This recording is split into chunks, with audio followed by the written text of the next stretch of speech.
Yang kami hormati Pak Sumikan, Ibu Berhayati, Bapak Ibu sekalian, para guru dan SD Kabupaten Gresik, peserta Fintech pendampingan pencegahan dan penanganan kekerasan terhadap anak. Pertama-tama mari kita panjatkan bersyukur kepada Allah Subhanahu wa Ta'ala karena nikmatnya kita semua Bapak sekalian bisa menghadiri acara ini tanpa kekurangan suatu apapun. Salam serta salam semoga tercurah kepada Nabi Muhammad SAW, juga keluarga dan para sahabatnya yang selalu kita berikan sahabatnya pada akhir zaman. Baik, Bapak Ibu sekalian, sebelum menjalankan materi, saya perkenalkan diri dulu. Karena kata kalau tak kenal maka tidak sayang. Kalau tidak kenal maka kita akan menyapa. Pertama, saya ucapkan selamat Hari Guru Nasional, Guru hebat Indonesia kuat. Terima kasih. Bapak Ibu sekalian, ini nama saya sudah ada pangkat di sana. Nama saya Itowi, kalau pangkat itu Polres. Sehari-hari jabatan saya sebagai Kasat Binmas, Kepala Satuan Pembinaan Masyarakat, yang pada intinya Binmas ini kalau di Polres itu bekerja di fungsi preemptif, fungsi pencegahan. Jadi Bapak Ibu sekalian, kalau dengan polisi Binmas, ya saya harap tidak sungkan, tidak takut, ya silakan disampaikan saja apa keluhan-keluhan. Kalau fungsi Binmas, karena kami datang bukan untuk mencari perkara, ya kami datang untuk menyelesaikan masalah di tempat itu. Kalau di tempat itu tidak bisa selesai, nanti ada petugas yang lain. Kalau polisi Binmas datang, Binmas itu hadir, Binmas itu berbuat supaya ada manfaatnya.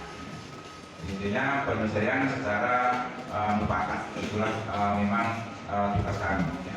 Kemudian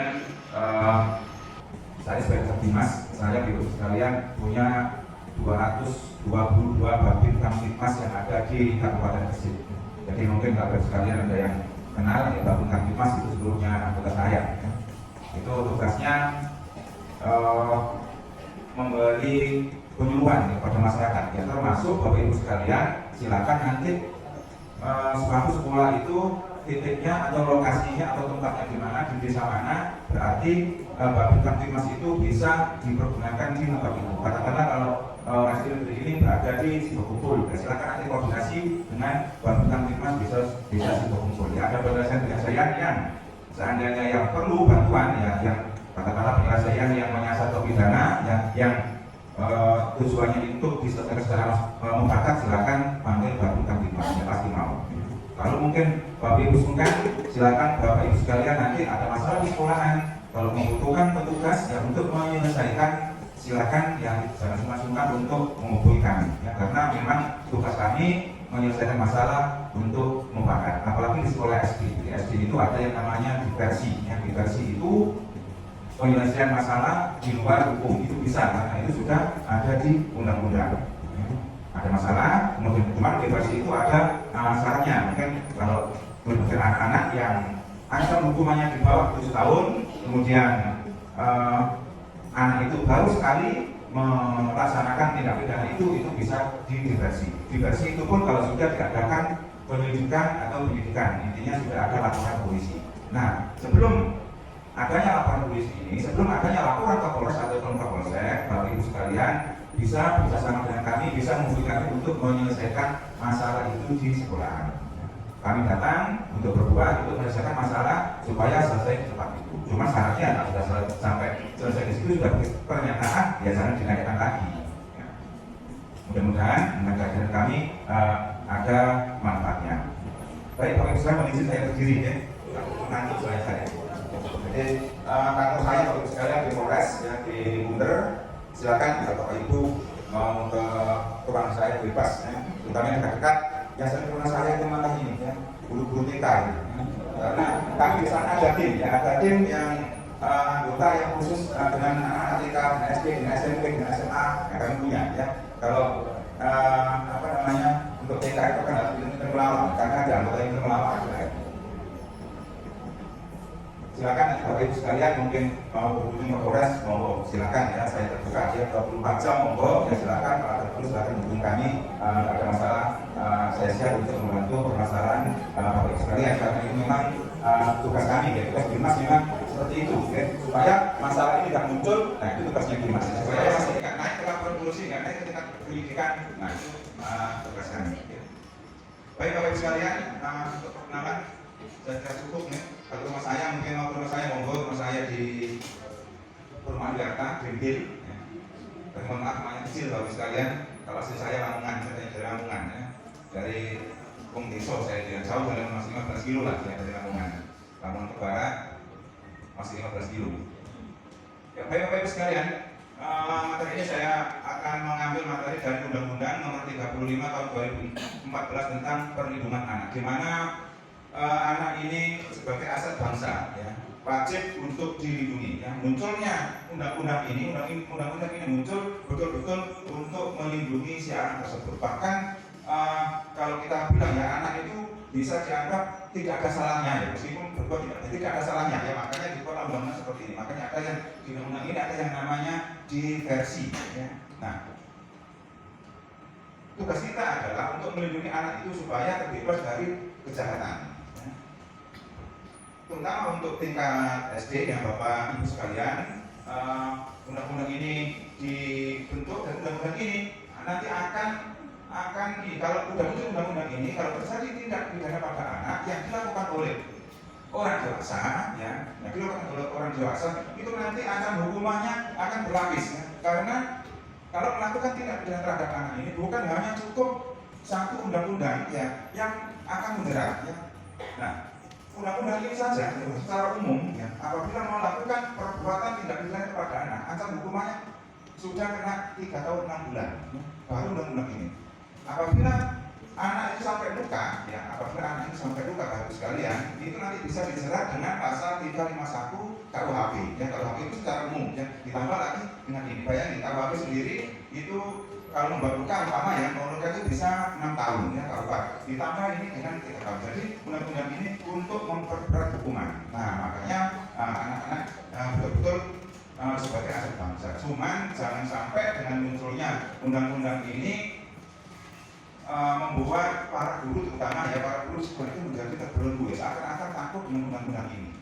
Karena apa? Karena kalau ya mohon maaf ya, kalau saya SD dulu ya tahun 80-an itu kan kalau katakanlah kalau mereka buku yang panjang itu kan pakai bekas Bapak Ibu sekalian ya.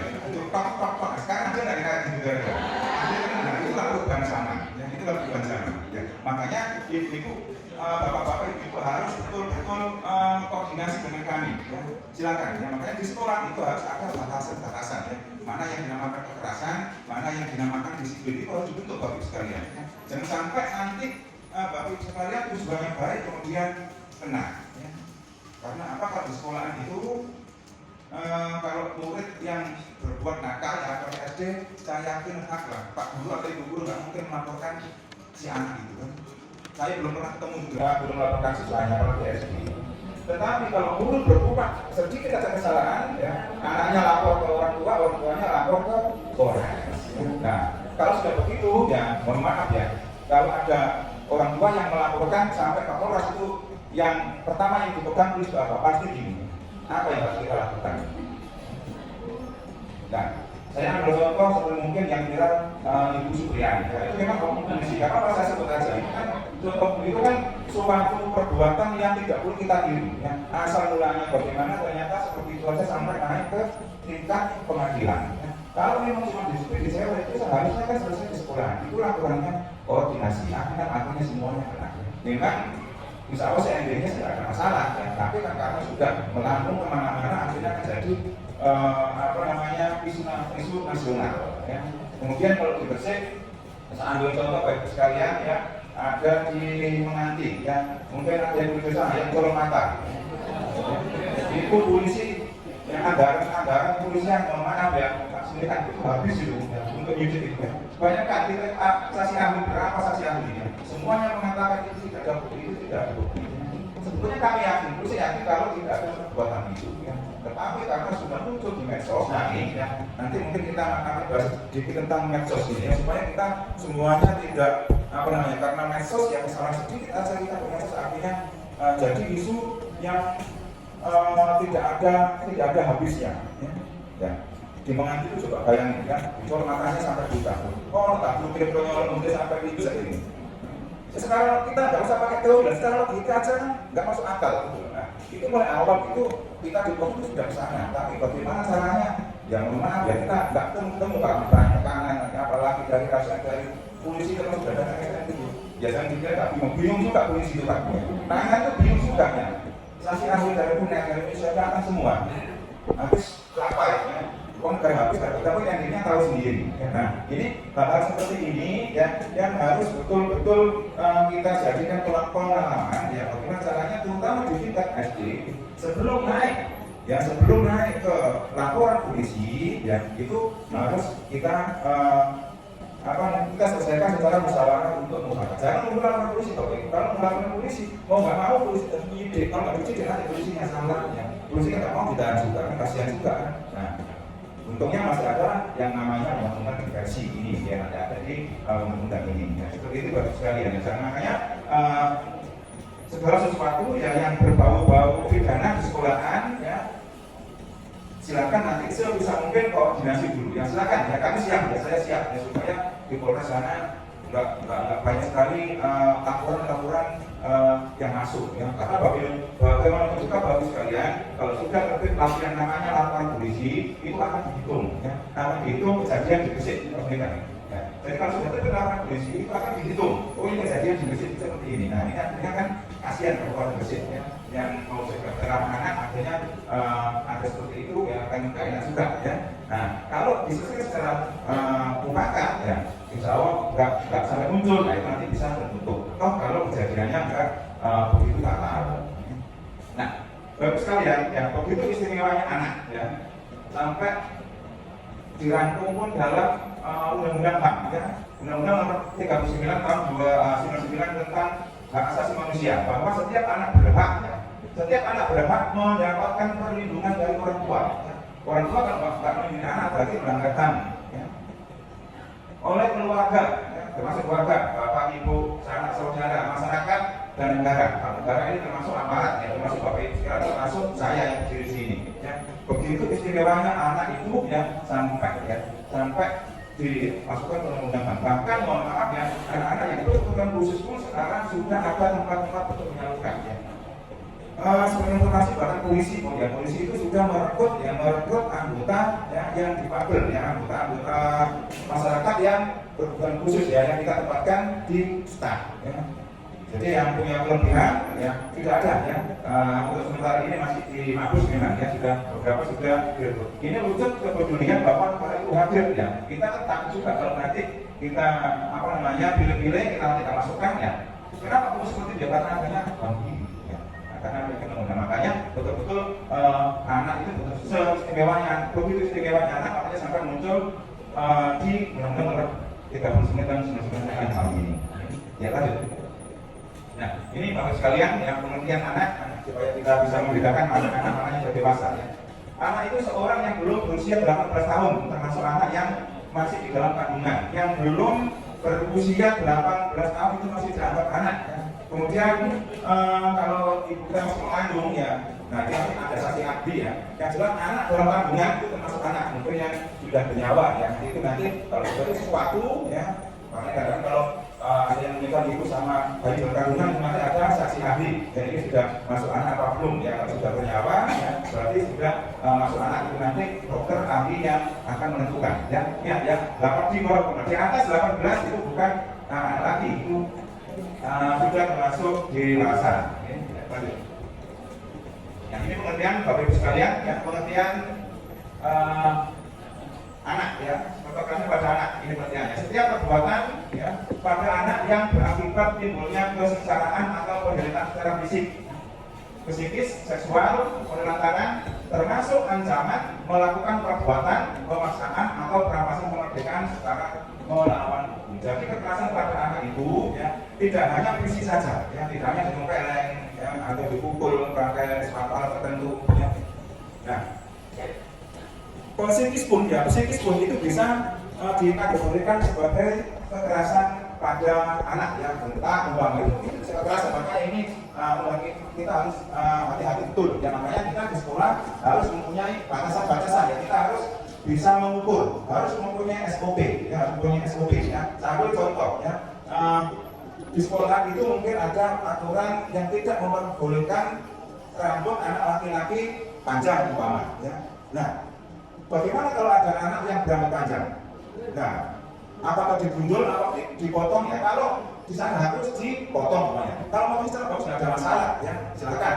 Kalau dipotong umpama terus ini orang tuanya kamu umpama orang ini jimat ini harus dipotong, nah, umpama seperti itu, ya. Nah, Bapak Ibu sekalian di sini bisa berargumen karena apa? Karena di sini merupakan suatu disiplin yang sudah terpaku atau sudah ditulis dalam SOP, ya, itu sudah ditulis, ya, tidak berapa panjang, ya. Nah, kecuali kalau mengukurnya itu berpedal-pedal, kalau mengukurnya kurang petok-petok kepalanya, nah umpama seperti itu nanti yang jadi masalah di situ, ya. Makanya betul-betul harus harus diasesiasi betul, ya, bagaimana antara disiplin dan kekerasan di sekolah. Ya, umpama olahraga lari, umpama, ya lari kemudian anak itu mohon maaf ya jadi sesuatu, ya. Kalau lari untuk olahraga ya ada masalah. Tapi kalau lari sambil didorong mungkin dengan kekerasan ya mungkin, ya. Nah, tapi kalau lari kemudian mengalami suatu musibah ya jangan sampai nanti sekolah kena, ya.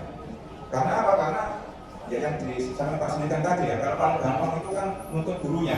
Kalau gurunya salah dikit aja sudah rame, ya. Kalau yang salah muridnya ya nggak mungkin bukan akan melaporkan muridnya. Saya belum pernah ketemu juga, ya. Nah, kemudian kekerasan terhadap anak ini termasuk penelantaran, ya. Melakukan perbuatan atau pemaksaan, ya, bahkan ancaman pun baru mengancam itu sudah dikategorikan kekerasan. Baru mengancam Bapak Ibu sekalian. Coba bayangin. Ini undang-undang. Nah, ini yang buat bukan saya, bukan polisi, ya. Makanya setiap ada laporan kekerasan anak yang tidak ada bekasnya, itu polisi pasti yang juga tetap masuk kepala pening kepala Bapak Ibu sekalian. Nah, memang kita sih masih harinya ke mufakat dulu, ya, bisa secara keluargaan. Ya, lanjut.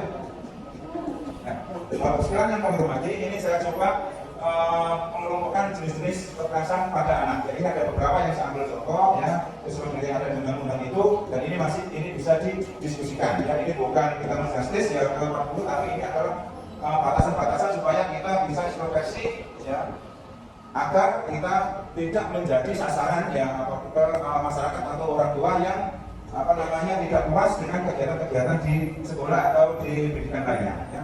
Beberapa bentuk kekerasan pada anak, ya, diantaranya kekerasan fisik, ya. Nah, perbuatan yang dilakukan dengan kontak fisik baik menggunakan alat bantu maupun tidak, seperti perkelahian atau penganiayaan, ya. Nah, ini kalau terkait antara siswa yang mungkin konteksnya kan masih tergolong anak-anak. Selagi Bapak Ibu sekalian tidak tersangkut ini, biasanya kan ada itu anaknya kelahi di sekolah, kemudian bapaknya yang atau orang tuanya melaporkan gurunya, ya. Nggak usah takut Bapak sekalian, ya, itu semuanya ada prosedur, ya. Anak pun itu bisa diproses hukum. Anak makanya nanti ada nomor 12 tahun 2012, ya, tentang anak yang berhadapan dengan hukum. Itu ada undang-undangnya sendiri, ya. Itu yang ada yang dikasih ke Bapak sekalian, ya. Jadi maksudnya ini adalah, ya, kekerasan fisik ini kekerasan yang dilakukan oleh seseorang kepada anak-anak, ya, baik itu oleh orang dewasa maupun anak sendiri. Kalau orang dewasa juga baik kalau di lingkungan sekolah dengan siapa, kalau di masyarakat dengan siapa. Kalau dengan guru insya Allah, nah, kalau guru selama yang saya tahu, ya, yang kita lihat di Polres itu memang katakanlah terbukti kekerasannya, tapi tujuannya rata-rata kalau kita analisa itu tujuannya semuanya ke disiplin. Makanya hati-hati dengan tindakan disiplin, ya. Nanti silakan koordinasi, ya, dengan kami batasan apa saja yang boleh dan tidak boleh. Dan sampai tujuannya baik, ya. Kemudian ada yang tidak puas, apalagi ada masalah pribadi kemudian dibawa-bawa sampai ke sini, ya. Kekerasan psikis, ingat kekerasan psikis ini masuk ke ini, ya, kalau undang-undang 45 ini, ya, kekerasan terhadap anak.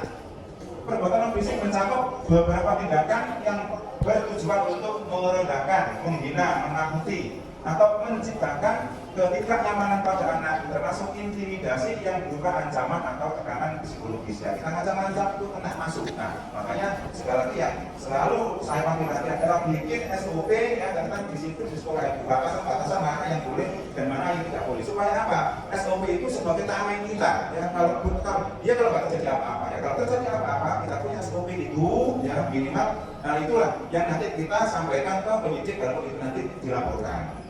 Atau sebelumnya mungkin antara orang tua masyarakat dengan pihak sekolah itu nanti ada win-win solution ya, ada mungkin waktu masuk ya, mungkin ada orang tua wali murid dipanggil untuk di sosialisasikan ya, apa-apa yang boleh disuruh, apa-apa yang tidak begitu penting ya, itu kelihatannya mungkin sudah ngomong tapi kalau terjadi sesuatu itulah tameng bapak ibu sekalian. Bayangin ya, psikis merendahkan itu yang bagaimana ya, menghina itu yang bagaimana, yang namanya guru pasti nggak ada ya. Kalau menakuti mungkin kalau saya dulu ada lah menakuti ya. Kalau sekarang saya yakin tidak ada ya, nggak seperti itu ya. Ketika yang mana ya, jangan sampai pengertian ini, nah, jangan sampai pengertian ini ya dipakai oleh orang-orang yang tidak bertanggung jawab ya, dipakai oleh yang tidak bertanggung jawab. Ya, lanjut.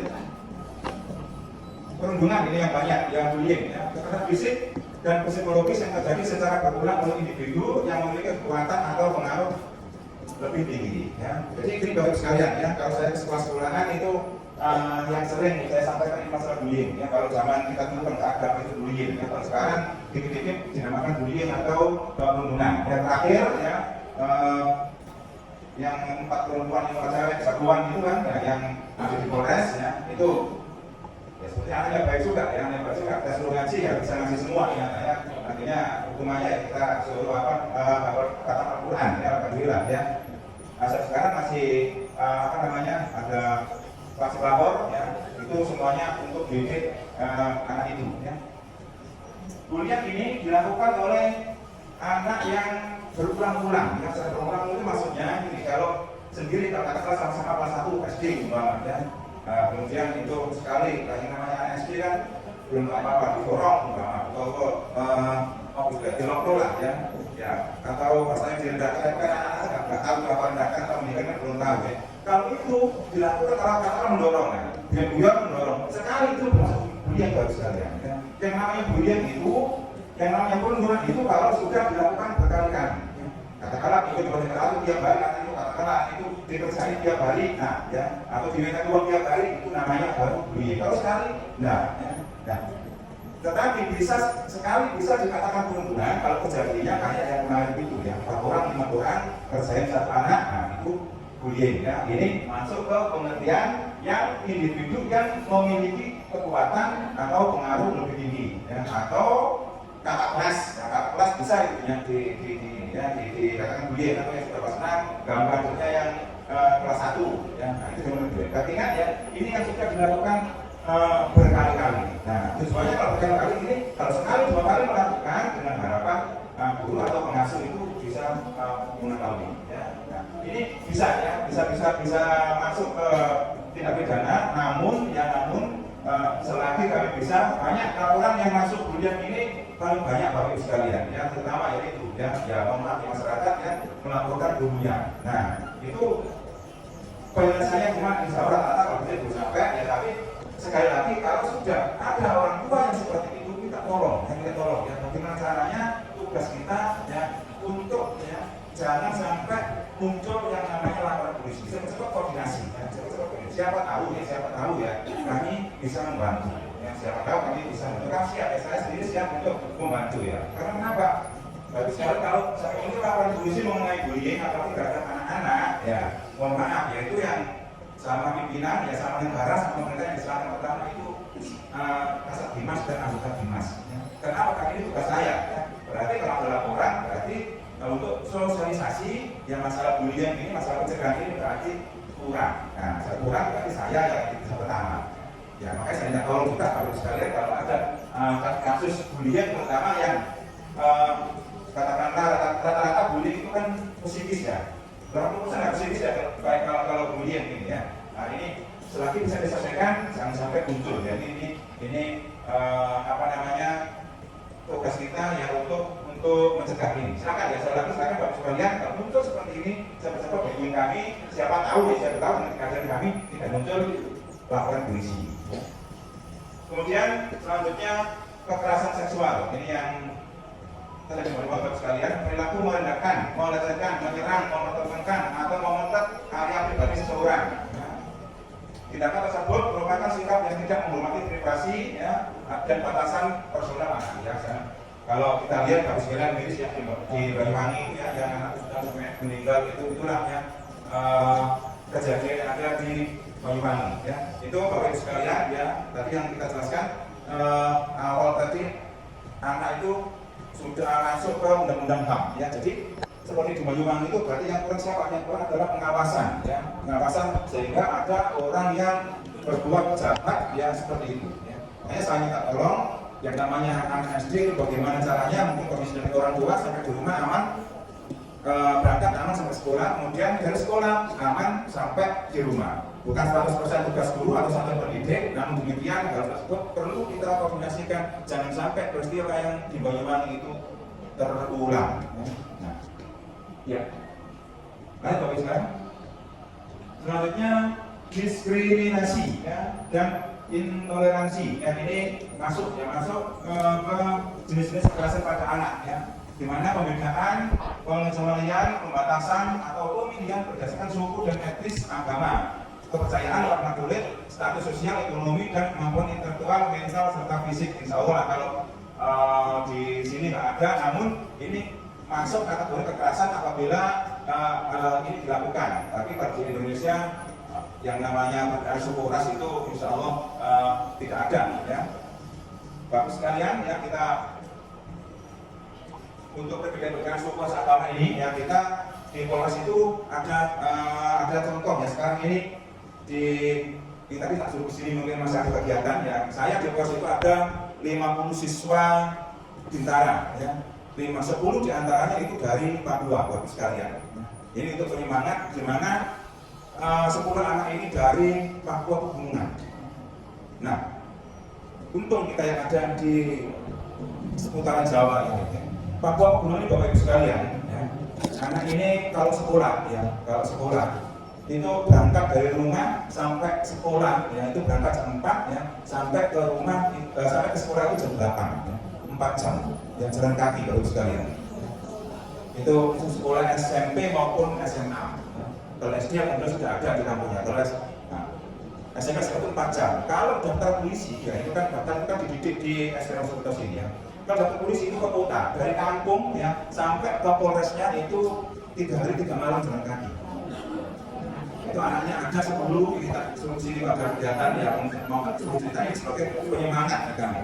Dan itu betul-betul Indonesia betul-betul Indonesia betul. Ya, itulah yang karakter kita. Yang di sana itu demi upacara. Kalau maaf ya, kalau di sini kalau 17-an kan kita upacara ada yang di jalan-jalan ya. Di sana itu demi bendera putih itu rela berjalan sehari semalam ke kecamatan. Ya. Hanya ingin melihat lampu Indonesia Raya ya, dengan bendera yang naik ke atas. Ya. Ini anaknya ada 10 ya. Keseluruhan ada 50 saya yang ada di Mojokerto, tapi 10 ada di Gresik ya. Sekarang lagi sebulan lagi sosialisasi di sini. Ya.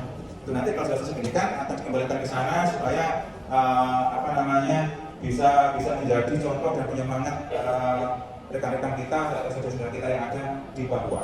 Selanjutnya Bapak sekalian ya, ini kebijakan yang mengandung kekerasan. Apa itu kebijakan yang mengandung kekerasan? Ya, kok sampai dimasukkan ke jenis-jenis kekerasan pada anak ya. Ini untuk surogasi ya. Ini nanti bisa didiskusikan ya, ini bukan menjustis tapi kita harus hati-hati ya. Kebijakan yang berpotensi atau menimbulkan terjadinya kekerasan yang dilakukan oleh pendidik, tenaga pendidikan, komite sekolah, kepala satuan pendidikan, dan dinas pendidikan dalam bentuk kebijakan tertulis ya, seperti SK, SE, nota dinas, himbauan, instruksi, pedoman, dan atau bentuk lainnya. Ya kan banyak itu ya orang-orang yang karena SK-nya di dinas ini nggak mau. Ini kalau kertas ini bisa masuk ke bentuk kekerasan ini. Bagaimana caranya? Ya harus banyak sosialisasi, harus banyak diskusi. Makanya ini ya penting ya untuk introspeksi, penting untuk didiskusikan. Jangan sampai apa yang kita lakukan ini masuk ke kategori ini. Tentunya kita semua tidak akan mau ya. Kita sudah bertujuan ya membuat situasi yang kondusif, situasi yang baik. Namun ternyata sekali lagi ya orang-orang yang melakukan adalah orang-orang yang tidak puas. Ya. Undang-undang kita itu memang yang membolehkan orang lapor itu tidak salah Bapak sekalian. Ya.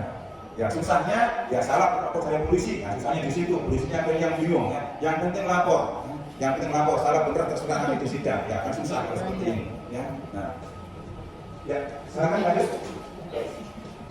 Bapak sekalian, ini saya menunjukkan untuk jerat hukum yang saya sampaikan tadi.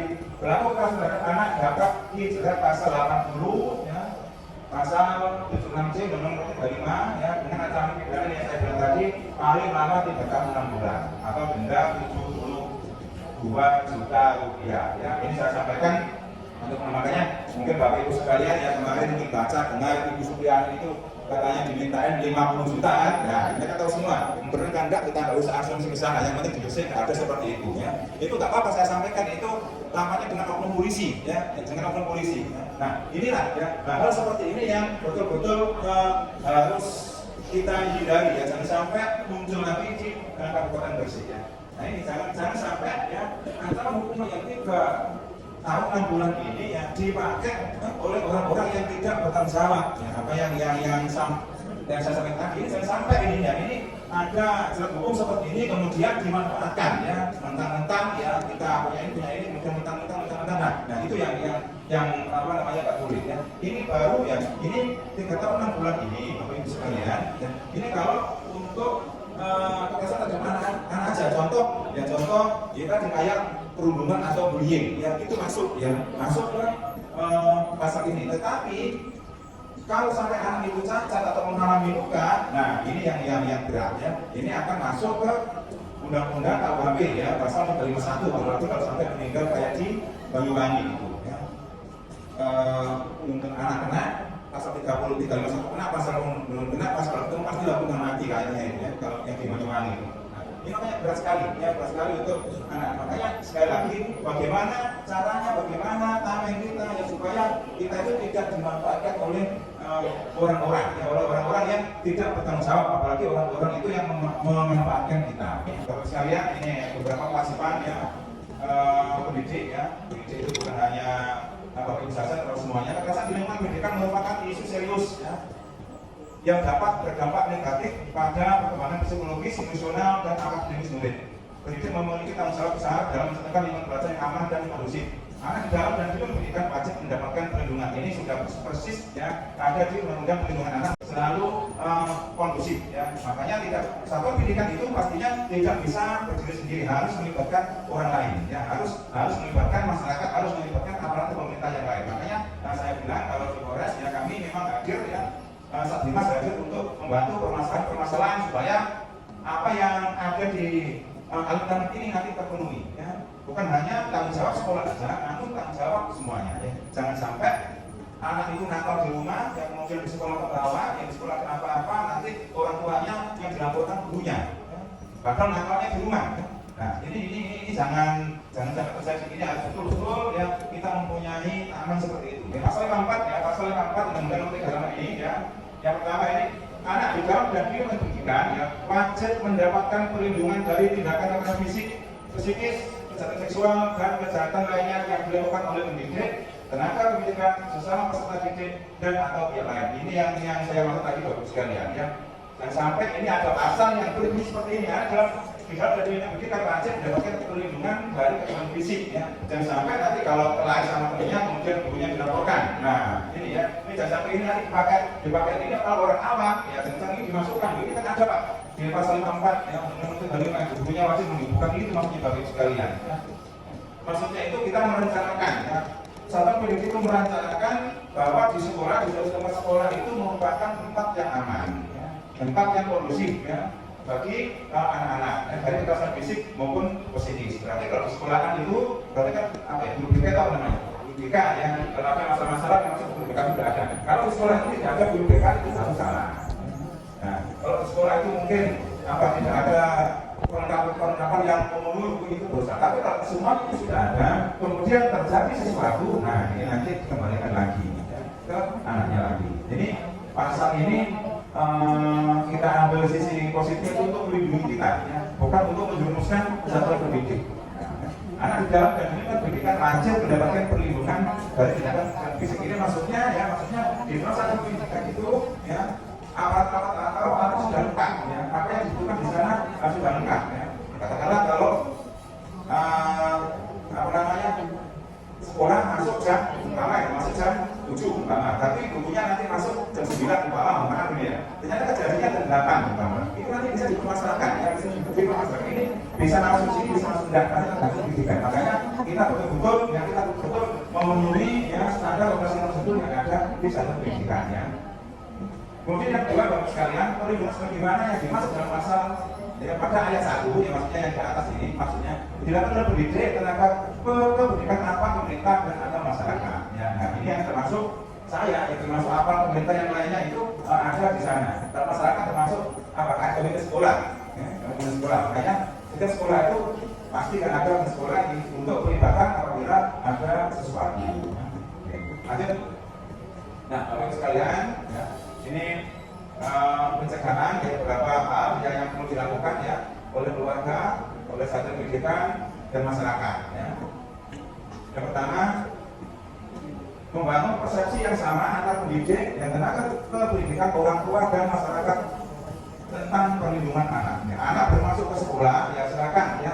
Kalau silakan kemudian kita samakan persepsi ya. Makanya saya bilang di awal tadi Bapak sekalian, SOP itu penting kan. SOP sekali lagi SOP silakan membuat tata tertib atau aturan di sekolah itu tunjukkan kepada orang tuanya, tunjukkan kepada orang tua oh ini tata tertib di sekolah seperti ini ya. Nah, dan sampai di sekolah itu nggak ada tata tertib, nanti kalau sesuatu nanti kita bisa dipakai untuk mengenalkan kita ya. Dan harus sama ya apa yang dilakukan oleh sekolah itu ditawarkan kepada masyarakatnya. Kalau tata tertib sudah disetujui oleh dinas pendidikan, umpama ya tidak ada celah, ya tidak ada alasan untuk tidak menyetujui. Ya. Kemudian yang kedua, membangun persepsi yang sama tentang batas kekerasan dan batas pendidikan atau pengasuhan antar pendidik, tenaga pendidikan, orang tua dan masyarakat. Ya ini maksudnya yang saya bilang tadi, ya. Batas-batas kekerasan itu sampai di mana? Ya. Kalau olahraga kemudian anak itu disuruh push up, sit up, ya itu kan bukan masuk termasuk kekerasan karena pusat sidang itu masuk kategori olahraga ya. Yang dilakukan yang dilakukan apabila disuruh push up umpama kemudian terjadi sesuatu sesuatu nah ini bagaimana caranya supaya kita ada amannya ya. Makanya sekali lagi SOP itu penting sekali. Silakan dibuat batas-batas kekerasan. Oh di sini boleh kalau untuk kalau olahraga di sini lari, kalau di sini push up atau di sini sit up umpama seperti itu ya. Nah kemudian batas pendidikan, di mana batas pendidikan itu kapan ya anak itu dididik di sekolah, ya kapan anak itu dididik di rumah. Ya jangan sampai tapi juga ya harus hati-hati juga. Ya jangan mau kalau teman-teman langsung berapa sekolah kalau pokoknya berapa sampai takut ya nggak bisa juga seperti itu ya. Pertama itu pendidikan kepada anak itu adalah orang tua. Pembentukan karakter pertama itu adalah orang tua. Ya satu pendidikan, kemudian ada lingkungan atau masyarakat lainnya. Kemudian membangun persepsi yang sama pentingnya ya antara positif disiplin dan atau bukan negatif disiplin ya dalam pendidikan dan pengasuhan ya. Tadi sudah saya singgung ya apa yang boleh, apa yang tidak boleh ya. Ini yang ditujukan kepada orang tua. Kalau SD berarti orang tua itu harus banyak-banyak mengetahui kegiatan-kegiatan yang ada di sekolah. Ya. Mungkin kalau SMP, SMA mungkin ada lain dalam media. Tapi kalau SD, kalau yang namanya anak SD itu kan pikirannya nggak sama ya SMP atau SMA ya. Makanya harus lebih banyak kita sosialisasi kepada orang tua. Ya, lanjut. Ya. Membangun kesadaran bersama pentingnya mereka bullying ya baik di rumah, sekolah maupun masyarakat. Bapak Ibu sekalian, bullying ini tidak hanya terjadi di satu tempat ya di masyarakat bisa, di sekolah bisa ya, kemudian di rumah juga bisa, di rumah mungkin keluarga, kalau sekolah mungkin dengan temennya ya. Nah, kemarin ada peserta yang nanya ke saya, Pak, kalau anak itu katakanlah nggak suka sama gurunya atau merasa dibully, orang tuanya melaporkan gurunya ke Polres. Ya. Apa bisa kalau guru itu dibully anak kemudian lapor ke Polres? Ya, kita berlaku semua bisa Bapak sekalian. Ya. Tapi yang mau guru lakukan murid ya. Ya saya tidak ada yang jelas guru itu sebenarnya cuma mendidik ya. Yang namanya mendidik kan pasti baik. Ya. Itulah ya. Jangan sampai hal-hal yang demikian itu sekali lagi ya dipakai atau dimanfaatkan oleh orang-orang yang tidak bertanggung jawab. Ya. Itu yang saya maksud tadi. Ya. banyak terjadi ya meskipun penyelesaiannya nanti secara diversi atau penyelesaian di luar hukum, tapi ya saya minta sebisa mungkin ya di sekolah itu jangan sampai muncul apa yang namanya laporan polisi. Makanya kalau ada yang laporkan Pak Guru sekolah ini ada sekolah ini kan Pak Polres itu di Polres pun sebisa mungkin pasti dimasukkan dulu ya, pasti di yang namanya dibikin aduan ya, dibikin aduan supaya diatur semuanya ya. Kalau belum bisa apa betul-betul nggak bisa dijalankan baru menunjukkan LP ya. Jangan sampai ini soalnya sekarang LP ini ada pengaruhnya ke kabupaten ya, kabupaten itu ada pengaruhnya karena itu LP itu nggak bisa dicabut ya, LP itu tetap ada meskipun dicabut tapi tetap ada, maksudnya nggak bisa dihapus ya. Karena semua ini pernah ada laporan itu sampai kapan ya ada laporan ini meskipun penyelesaiannya secara kekeluargaan. Kemudian membangun kesadaran bersama pentingnya kampanye mencegah kekerasan melalui berbagai media masyarakat dan forum berbasis warga dan masyarakat. Nah, nanti ini kewajiban kita semua bagus sekalian ya, silakan ya. Kalau silakan bisa lewat medsos bisa ya, atau lewat palingkuran yang kita undang ya, kita samakan persepsi lah ya tentang kegiatan yang ada di sekolah tersebut. Kemudian membangun kesadaran bersama pentingnya membangun mekanisme penanganan kasus kekerasan dan bullying bagi sekolah, keluarga, masyarakat ya. Ini Bapak Ibu sekalian ya, antara masyarakat, orang tua, guru ya, ini harus bersama-sama, harus duduk bersama-sama ya, membangun mekanisme ya. Silakan, makanya saya sampaikan tadi ya, jangan sampai muncul yang namanya laporan polisi ya.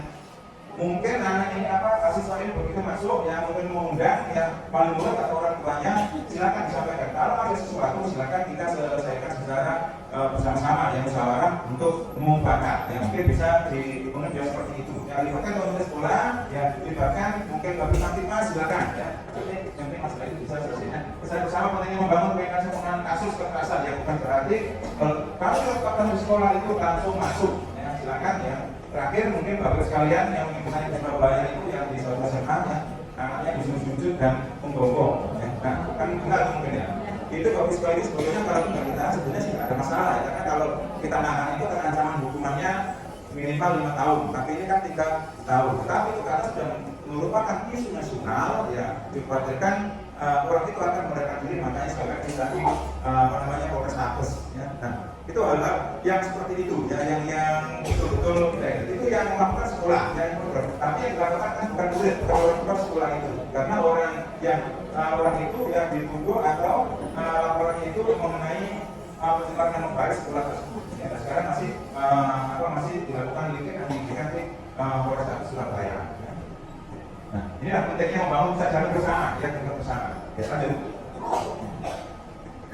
Baik, beberapa hal yang dapat dilakukan orang tua dan guru ya, ini untuk diskusi aja Bapak sekalian ya, bukan berarti ini benar ya, mungkin orang tua silakan yang tahu kerjasama ya antara guru dan masyarakat adalah satu pendidikan atau pendidikan sekolah tersebut dengan murid atau orang tua ya. Bersama orang tua dan guru dapat bersama untuk mendidik anak, ini sudah pasti ya.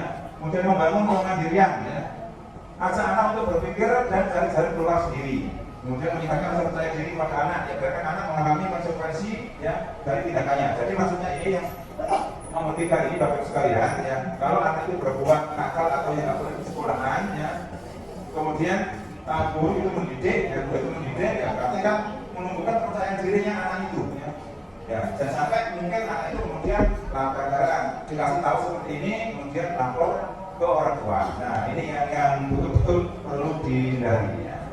Kemudian, jadi kalau yang sudah pasti ya, ajak anak untuk membaca bersama-sama ya. Lanjut. Ini Bapak sekalian ya, ini dari kami, mohon maaf ya, milik anak tanggung jawab orang tua dan guru ya. Orang tua merupakan guru pertama ya, ini saya ambil memang ya, biar orang tua itu nggak siraman ya, guru. Nah, ini ya, dari saya yang dari Bapak ini Bapak ya. Ya. Orang tua merupakan guru pertama dan terbaik bagi anak mereka ya.